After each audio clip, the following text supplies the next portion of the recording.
Assalamualaikum warahmatullahi wabarakatuh. Kami dari kelompok 3 akan mempresentasikan hasil kerja kelompok kami yang berjudul Masa Demokrasi Liberal. Izinkan saya dan teman-teman saya memperkenalkan diri. Saya sendiri Novianti Dusa Fitri. Saya Ibu Fatimah. Saya Alfira Lianti. Saya Adinda Trihartanti. Saya Rita Amelia. Dan saya Lia Agustina. Materi yang pertama yaitu pengertian masa demokrasi liberal. Demokrasi liberal berarti sistem politik dengan banyak partai. Adapun kekuasaan politik dipegang oleh politis sipil yang berpusat di parlemen. Konsep demokrasi ini pada dasarnya merupakan model di mana posisi badan legislatif lebih tinggi dibandingkan badan eksekutif. Demokrasi liberal menjunjung tinggi kebebasan rakyat berpolitik ataupun individualisme. Dapat diartikan bahwa demokrasi liberal ialah sistem yang berdasarkan pada hak-hak individu. Setiap warga negaranya dianggap bisa menjadi pihak yang punya kuasa tanpa memandang suku, ras, agama, asal dari individu tersebut. Pengertian menurut Robert Dahl, seorang ilmuwan politik asal Amerika, menyebut terdapat dua konsep penting dalam demokrasi liberal. Keduanya yakni kontestasi dan partisipasi. Kontestasi seperti penyanggah atau perdebatan dapat terwujud dengan adanya hak kebebasan pers dan membentuk partai. Dengan adanya kebebasan membentuk partai, ada kemungkinan aspirasi individu yang sering berbeda antara satu sama lain menjadi terakomodasi dengan baik. Budaya kontestasi dalam demokrasi liberal di Indonesia sangatlah kental. Tak heran bila perubahan kabinet tampak sangat dinamis karena dapat 7 kabinet yang berkuasa hanya dalam kurun 9 tahun demokrasi liberal berlaku. Adapun ciri-ciri masa demokrasi liberal. Yang pertama, adanya kebebasan individu, maksudnya adalah kebebasan untuk kemerdekaan pribadi seperti kebebasan tempat tinggal, kebebasan hak menentang penindasan, kebebasan hak perlindungan pribadi, serta hak milik. Yang kedua, adanya kekuasaan pemerintah terbatas.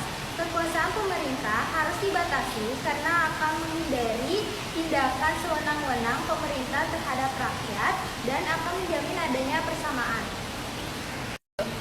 Yang ketiga adalah seluruh masyarakat boleh berpartisipasi dalam politik, memiliki peranan yang penting untuk mengontrol dan mengawasi kebijakan pemerintah agar terhindar dari tindakan penyelewengan yang dapat merugikan masyarakat maupun untuk pemerintah untuk mengatur tinggi atau rendahnya sistem demokrasi di suatu negara. Yang keempat, dilaksanakannya pemilu periode tertentu. Dan yang kelima adalah pemerintah bisa membentuk hukum sesuai suara mayoritas parlemen. Ada 7 kabinet dalam demokrasi parlementer. Yang pertama, Kabinet Nasir 6 September 1950 sampai 21 Maret 1951. Kabinet yang pertama pada masa demokrasi liberal adalah Kabinet Nasir. Nasir saat itu merupakan Perdana Menteri yang berperan aktif dalam menyatukan banyak partai dalam parlemen. Meskipun begitu, terdapat partai politik yang bertentangan seperti PNI yang tidak bisa ia rangkul. Kedua, ada Kabinet Sudirman 27 April 1951 sampai 3 April 1952. Masalah yang dihadapi pada kabinet ini kurang lebih sama seperti kabinet sebelumnya, yaitu PNI yang menentang beberapa kebijakan. Ya, akhirnya kabinetnya memberi mosi tidak percaya dari PNI. Yang ketiga ada Kabinet Wilopo 3 April 1952 sampai 3 Juni 1953. Kabinet Wilopo beranggotakan para pakar yang ahli di bidangnya. Oleh sebab itu, kabinet ini sering disebut dengan Zaken Kabinet. Yang keempat ada Kabinet Ali Sastromijojo 31 Juli 1953 sampai 12 Agustus 1955. Kabinet ini sering disebut dengan Kabinet Ali Sastromijojo Wongsonegoro atau Kabinet Ali Sastromijojo Wongsonegoro Zainul Arifin. Yang kelima ada Kabinet Burhanuddin Harahap yang menjalankan pemerintah sejak 12 Agustus 1955 sampai 24 Maret 1955. Ini merupakan kabinet hasil dari koalisi yang besar karena menjalin dengan hampir seluruh partai yang ada parlemen. Yang keenam ada Kabinet Ali Sastromijojo II. Untuk kedua kalinya, Ali Sastromijojo menjadi Perdana Menteri mulai 24 Maret 1956 sampai 14 Maret 1957. Ali II ini adalah hasil dari koalisi politik dari 3 partai, yaitu PNI, Masyumi, dan juga NU. Yang ketujuh atau yang terakhir ada Kabinet Juanda yang dipimpin oleh Juanda Kartawijaya yang memiliki 28 menteri. Kabinet terakhir dalam era demokrasi parlementer yang memerintah sejak 9 April 1957 sampai 6 Juli 1959 sebelum diubahnya pemerintahan menjadi demokrasi terpimpin oleh Soekarno. Adapun jenis-jenis demokrasi liberal. Yang pertama yaitu berdasarkan titik berat perhatiannya, yang dimana dibagi menjadi 3 bagian. Yang pertama yaitu demokrasi formal, demokrasi gabungan, dan demokrasi material.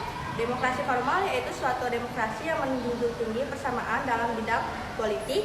Demokrasi gabungan yaitu bentuk demokrasi yang mengambil kebaikan dan membuang keburukan dari bentuk demokrasi formal dan material.